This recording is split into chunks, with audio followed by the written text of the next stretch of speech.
জাতিসংঘের তদন্ত রিপোর্ট প্রকাশের পর জুলাই মাসের হত্যাকাণ্ডের মূল হোতা হিসাবে সাবেক প্রধানমন্ত্রী শেখ হাসিনাকে দায়ী করা হয়েছে এবং ভারতের উপর নতুন করে চাপ সৃষ্টি করা হয়েছে তাকে ফেরত পাঠানোর জন্য।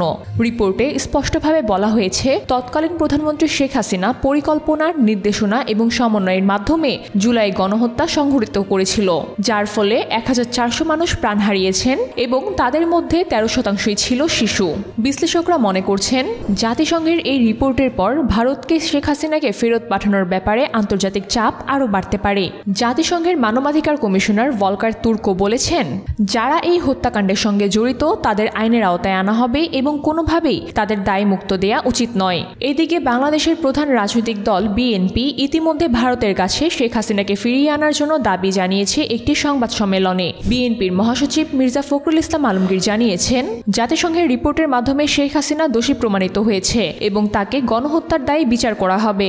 বাংলাদেশের অন্তর্বর্তী সরকারের প্রধান উপদেষ্টা ডক্টর মোহাম্মদ ইউনূসও আন্তর্জাতিক গণমাধ্যমে বলেছেন, শেখ হাসিনা এবং তার সহযোগীদের বিচারের জন্য তাদের ফিরিয়ে আনা হবে। তিনি জানান, জাতিসংঘের রিপোর্টে এই গণহত্যার সাথে জড়িতদের সম্পর্কে তথ্য স্পষ্ট রয়েছে এবং শিগগিরই ভারতকে একটি নোটিশ পাঠানো হবে। এছাড়া কূটনীতিকরা এবং আন্তর্জাতিক বিশ্লেষকরা বিশ্বাস করছেন, ভারতকে চাপের মুখে ফেলা হবে এবং জাতিসংঘের মাধ্যমে শেখ হাসিনার বিচারের জন্য উদ্যোগ নিতে হবে। সাবেক পররাষ্ট্র সচিবরা বলছেন, জাতিসংঘের মানবাধিকার কমিশনার এবং মহাসচিবের সঙ্গে যোগাযোগ করে জাতিসংঘের মাধ্যমে ভারতকে চাপ সৃষ্টি করা যেতে পারে, যার মাধ্যমে ভারত কোনো প্রশ্ন তোলার সুযোগ পাবে না।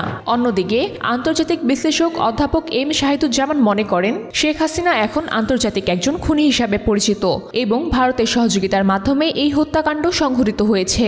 তিনি আরও দাবি করেন, ভারতের বর্তমান সরকার যেন কোনোভাবেই এই হত্যাকাণ্ডের পক্ষে অবস্থান না নেয়। এভাবে জাতিসংঘের রিপোর্ট প্রকাশের পর শেখ হাসিনাকে ফেরত পাঠানোর দাবির ব্যাপারে বাংলাদেশের রাজনৈতিক দল এবং আন্তর্জাতিক মহল আরও সক্রিয় হয়ে উঠেছে।